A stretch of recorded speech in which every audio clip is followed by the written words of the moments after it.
আসসালামু আলাইকুম। তো গত কয়েকটা ভিডিওতে আমরা কিছু জিনিস দেখছিলাম। সেটা হলো গিয়ে যে, আমরা যখন হোমোজিনিয়াস ডিফারেনশিয়াল ইকুয়েশন সলভ করছিলাম, তখন কিন্তু আমরা দেখছিলাম কি?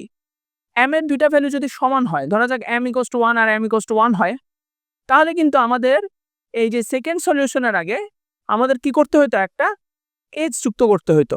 যে c1 * x plus c2 * x e⁻x, হ্যাঁ? তো একইভাবে আমরা যখন কচি অয়লার ইকুয়েশন সলভ করছিলাম, সেখানে কিন্তু আমাদের কি করতে হইতো? একটা আ ln x দিয়ে গুণ করতে হইতো সেকেন্ড সলিউশনটাকে। যে y = c1 * x plus c2 x ln x, হ্যাঁ? এরকম ln x দিয়ে গুণ করতে হতো বা x দিয়ে গুণ করতে হতো। কিন্তু এটা কেন করতে হয়? এটা এই x টা বা এই ln x টা কোথা থেকে আসছে? সেটা কিন্তু আমরা ব্যাখ্যা করি নাই। তো আজকের ভিডিওতে আমরা সেই জিনিসটা ব্যাখ্যা করব।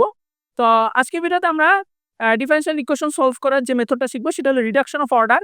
সেটা হলো যে আমরা একটা সেকেন্ড অর্ডার ডিফারেনশিয়াল ইকুয়েশনকে ফার্স্ট অর্ডার ডিফারেনশিয়াল ইকুয়েশনে কনভার্ট করে তারপরে আমরা সেই ডিফারেনশিয়াল ইকুয়েশনটা সলভ করব।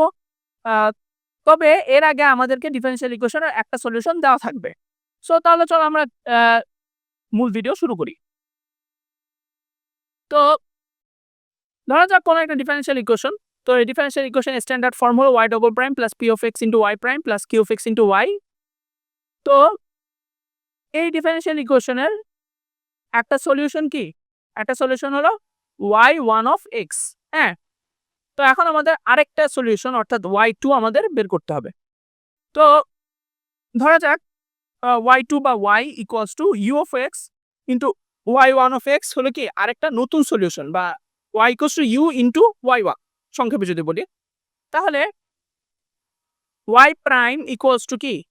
u into y1 prime plus u prime into y1 আর y double prime equals to কি? u into y1 double prime plus 2 into u prime into y1 prime. এটা power হিসেবে লেখা হয়ে গেছে। এটা পাওয়ার হবে না। এটা জাস্ট একটা নরমাল হবে। 2 into u prime into y1 prime plus u double prime into y1।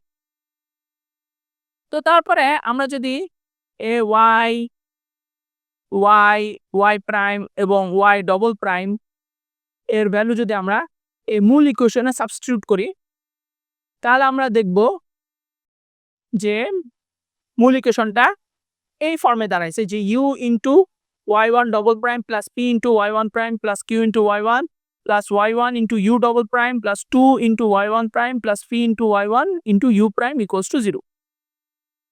তো এখন একটা জিনিস খেয়াল করো যে y1 কিন্তু অলরেডি এই ডিফারেনশিয়াল ইকুয়েশনের একটা সলিউশন। এই যে এই ডিফারেনশিয়াল ইকুয়েশনের একটা সলিউশন। তাহলে এইটা ইকুয়ালস টু কি হবে? এটা ইকুয়ালস টু 0 হবে। ঠিক আছে? যেহেতু মূল ডিফারেনশিয়াল ইকুয়েশন ইকুয়ালস টু 0, তো আমি যদি এটা সলিউশন বসাই তাহলে এটা ইকুয়ালস টু কি হবে? 0 হবে। তো তাহলে তাহলে আমাদের ইকুয়েশনটা দাঁড়াচ্ছে যে y1 into u double prime plus 2 into y1 prime plus p into y1 into u prime equals to 0 এরকম দাঁড়াচ্ছে। তো আমরা যদি ধরি যে w equals to u prime, তাহলে আমাদের মূল ইকুয়েশনটা দাঁড়াচ্ছে যে y1 into w prime plus 2 into y1 prime plus p into y1 into w equals to 0। তো আমরা w এর জন্য এখন ইকুয়েশনটাকে সলভ করব। তো এটার জন্য আমরা জাস্ট এই পুরা ইকুয়েশনটাকে w ইনটু y1 দিয়ে ভাগ করে দেখি কি dx দিয়ে গুণ করলাম। ঠিক আছে? তো dx দিয়ে গুণ করলে আমাদের মূল ইকুয়েশনটা দাঁড়াবে dw by w plus 2 into y1 prime into y1 into dx plus p dx equals to 0। ঠিক আছে?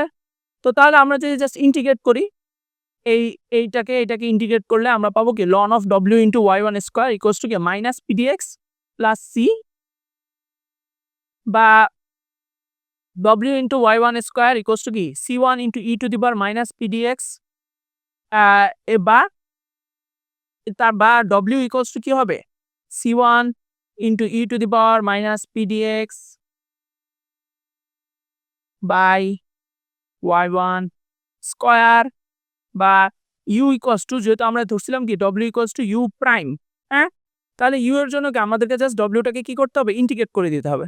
তো তাহলে u এর ভ্যালু যদি আমরা বের করতে চাই, তাহলে আমরা যদি এই w এর ভ্যালুটাকে ইন্টিগ্রেট করি, তাহলে আমরা জাস্ট কি এই যে এটা পেয়ে যাব c1 into e to the power minus p dx by y1 square dx plus c2। তো আমরা যদি এখন C1 ইকুয়ালস টু 1 ধরি এবং C2 ইকুয়ালস টু 0 ধরি, তাহলে অ্যাকচুয়ালি খুব একটা পরিবর্তন হবে না। অ্যাকচুয়ালি সলিউশনের মধ্যে কোনো পরিবর্তন হবে না। তো আমরা চাইলে এটা ধরতে পারি যে C1 ইকুয়ালস টু 1 এবং C2 ইকুয়ালস টু 0। তো তাহলে U ইকুয়ালস টু কি? এই e to the power minus pdx by y1 square dx, এটা কি u এর ভ্যালু। তো তোমরা জাস্ট এটাকে মুখস্থ করে রাখবা। তো অনেক ক্ষেত্রে তোমাদের কোশ্চেনে ডেরিভেশন চাইতে পারে এই ইয়াটার। তো সেই ক্ষেত্রে তোমরা এই পুরোটাকে ডিরাইভ করে আসবা, ঠিক আছে? তো তাহলে যেহেতু আমরা ধরছিলাম যে y equals to u into y1, হ্যাঁ, তো আমরা জাস্ট u কে y1 দিয়ে গুণ দিলে আমরা y এর এই ভ্যালুটা পেয়ে যাব, ঠিক আছে? তো তোমাদেরকে যদি একটা সলিউশন দেওয়া থাকে কোনো একটা হোমোজিনিয়াস ডিফারেনশিয়াল ইকুয়েশনের, তো তাহলে তোমরা এই ইকুয়েশনটা ব্যবহার করে তোমরা আরেকটা সলিউশন বের করতে পারবা। তো তাহলে আমরা একটা এক্সাম্পল দেখি যে y1 equals two x square হলো যে এই differential equation x square into y double prime minus 3x into y prime plus 4y equals to 0, এটার একটা সলিউশন। তোমাকে আরেকটা সলিউশন বের করতে হবে। তো একটা জিনিস খেয়াল করো, এটা কিন্তু জাস্ট কি কোশি-অয়লার ইকুয়েশন। আমরা যদি কোশি-অয়লার যে ভিডিওটা দেখছি সেখানে আমরা যে মেথডটা দেখছি সেই মেথডে কিন্তু আমরা এই জিনিসটা সলভ করতে পারি, কিন্তু আমরা সেভাবে সলভ করবো না, আমরা রিডাকশন অফ অর্ডারের মাধ্যমে সলভ করব, যেহেতু একটা সলিউশন দেওয়া আছে। তাহলে আমরা এই যে এটাকে স্ট্যান্ডার্ড ফর্মে যদি নিয়ে আসি তাহলে হবে কি y double prime minus 3/x into y prime plus 4/x square into y equals to 0। সবসময় কিন্তু এই যে স্ট্যান্ডার্ড ফর্মে নিয়ে আসতে হবে, এই জিনিসটা ভালোভাবে মনে রাখবা। অনেকে এটা ভুল করে, তারা স্ট্যান্ডার্ড ফর্মে নিয়ে আসে না। তো তাহলে p of x equals to কি মাইনাস 3/x আর q of x equals to কি 4/x স্কোয়ার। তাহলে আমরা এই যে আগে যে y বের করার যে ইয়াটা দেখছিলাম যে y ইকুয়ালস টু কি y1 ইন্টু কি e to the power minus pdx by y1 of x whole square dx, এভাবে যদি বসাই তাহলে দেখো e to the power minus pdx equals to কি just e to the power 3/x dx equals to কি e to the power 3 into ln x, হ্যাঁ। আর y1 equals to কি x স্কোয়ার দেওয়া আছে, হ্যাঁ। তাহলে y1 স্কোয়ার ইকুয়ালস টু কি x টু দি পাওয়ার 4, ঠিক আছে না? তো আমরা জাস্ট এইগুলো সবগুলো এখানে বসাই দিলাম, y1 এর ভ্যালু বসাইলাম, y1 স্কোয়ারের ভ্যালু বসাইলাম, আর e to the power minus pdx এর ভ্যালু বসাইলাম। তাহলে এবার একটা জিনিস খেয়াল করো, e to the power 3 into ln x equals to কি e to the power ln x whole cube, বা এটা ইকুয়ালস টু কি হবে x কিউব, তাহলে e to the power 3 into ln x এর ভ্যালু আমরা যদি বসায় দিই,